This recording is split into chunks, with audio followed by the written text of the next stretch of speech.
હાવ પાસેથી જોવો ને તો એકદમ આમ એમ જ લાગે કે આવું હોય જ ન શકે.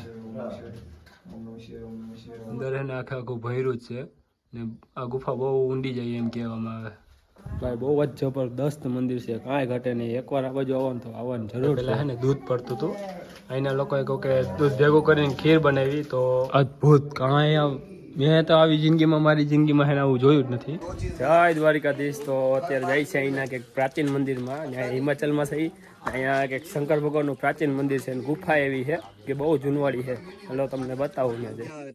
આને આવું લાગે ભેગું લઈ જાવ ભાઈ, ભેગું આવું હે નહીં. અહીંયા જા ગાયું ભેગું રાખવાનું છે. આખે આખું ઉપર છે ને, અહીંયા છે ને અંદર જાવ ને એટલે પાણીનું છે. પાણી છે ને વરસ સુધી આમાં સંગ્રહ કરી રાખે. અહીંના મકાન જો આ બધી છે ને પાણો છે, પાણાની પ્લેટો બનાવેલી છે એટલે બરફ કે કઈ પડે તો રહે નહીં. ભાઈ બોલેરો માં બેસી ગયા ને નીકળી ગયા છે મંદિરે જવા માટે. અહીંથી ગાડી જો એથી જાય ને એટલે સમજી લેવાનું કે પૂરું જ છે. બહુ ડેન્જર રસ્તા હે.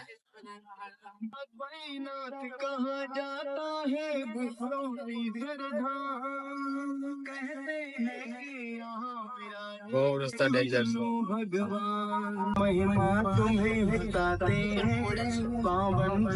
જલાધારી ગુફા.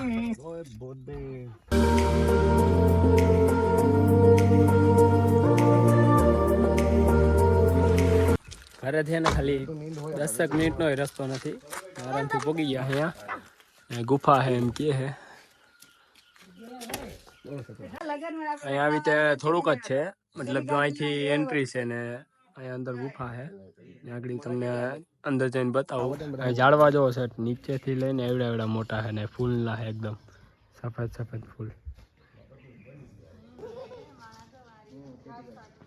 આ છે ને બહારનું છે ને અંદર જાઓ એટલે ગુફા છે. આ પહાડની અંદર જ આખે આખી ગુફા છે. વિચાર કરો, પગથિયા ઉપર જન્ય છે ને ફાળો કે એવું કંઈક આપ્યું છે ને એના નામ લખેલા બધાને. ટંકો વગાડીને અંદર જાય છે. જો તમે આવી રીતે અંદર આવો ને એટલે અંદરથી જ આ પાણો ચાલુ થઈ જાય છે. ભાઈ અદ્ભુત. કાંઈ મેં તો આવી જિંદગીમાં મારી જિંદગીમાં એને આવું જોયું જ નથી. તમે જોયું હોય તમે એમ કમેન્ટ કરજો. બાકી જામ એકદમ આમ લટકતું હોય એવું જ લાગે છે.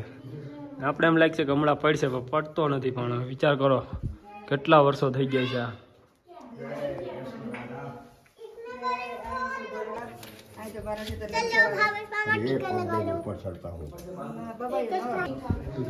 આખા મંદિરમાં હે ને આવા પાણા જ છે ને, કઈ પણ હજી સુધી પડ્યો નથી.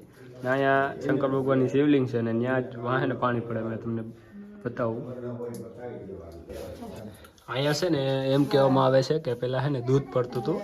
અહીંના લોકોએ કહ્યું કે દૂધ ભેગું કરીને ખીર બનાવી તો પછી એને દૂધ બંધ થઈ ગયું પડવાનું, પાણી પડવાનું ચાલુ થઈ ગયું. જો ગાયને આચાર હોય ને એવી રીતે છે અત્યારે પાણી ચાલુ ને ચાલુ રહે. એનો ખાલી પ્રકાર જોવો તમે. શિવલિંગ ઉપર છે ને પાણી ચાલુ ને ચાલુ રહે અત્યારે. આવું મંદિર તમે ક્યાંય જોયું નહીં હોય. હાવ પાસેથી જોવો ને તો એકદમ આમ એમ જ લાગે કે આવું હોય જ ન શકે.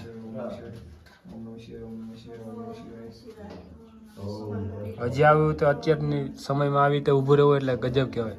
આ પાણાનો આકાર જોવો બધાયમાંથી એને પાણી પડે ટીપે ટીપે આમાંથી. ત્યાંથી છે અંદર આવી જાવ એટલે અહીંયા છે ને આ તમે જોયું જી ત્યારે ગાયને આચાર જેવું છે. ને પછી ત્યાંથી જ અહીંથી આમ અંદર વહી જવાનું. ભાઈ આવું નજરે મેં ક્યાંય જોયું નથી.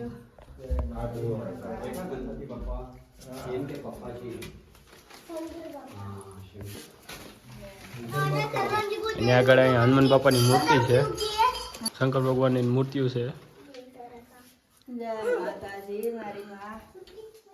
આ પાણામાં જો એને અંદર ખવાઈ ગયો છે. અંદર આમ કેટલો ઊંડો ઊંડો છે, પડતો નથી પાણા.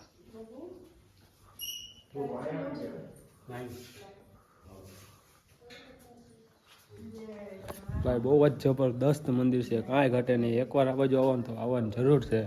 મને નહોતી ખબર પણ જીજાજી લઈને આવ્યા એટલે ખરેખર બહુ મજા આવી ગઈ. પાણો જો એકદમ છે ને અલગ જ પ્રકારના ભીનો ને ભીનો રહે હે. આ બાજુ આવો તો કલર ફરી જાય. અહીંથી તમે અંદર જાઓ એટલે સીધું સીધું આખો પાણો જ છે ને બહાર આ ઝારીની રેલિંગ બનાવી નાખી છે. આ મંદિરની બાજુમાં જ છે ને ગુફા છે, બહુ જ ઊંડી છે. એનું જો અહીં લખેલું છે બધું.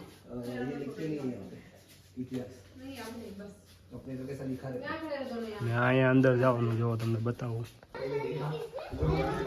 અહીંયા અંદર આવો ને એટલે જ આવું ખંડેર ટાઈપ પડ્યું છે બધું. અહીંથી ને અંદર જવાનું એકદમ જો અંદર એને આખે આખું ભર્યું જ છે ને આ ગુફા બહુ ઊંડી જાય એમ કહેવામાં આવે. અહીંયા દર્શન કર્યા, બહુ જ મસ્ત મંદિર છે ને મજા આવી. આવું તો મેં મારી જિંદગીમાં કોઈ દી ક્યાંય જોયું જ નથી મંદિર. એકદમ જે ઓલું પાણી પડે છે ને એ એકદમ મસ્ત. પાછો અહીંથી જાય છે ઘરે. હા હવે પાછા નીકળી જાય છે ઘરે જાવ. प्रसन्न दिखाई नहीं दे रहे तो श्री कृष्णा ने उनसे उदासी का कारण पूछा. तब युधिष्ठिर कहने लगे, हे माधव, विजय प्राप्त तो हमने आपके आशीर्वाद से कर ली, किंतु अपने ही भ्राताओं की हत्या का जो दोष हम पर लगा है उससे हम बड़े दुखी हैं.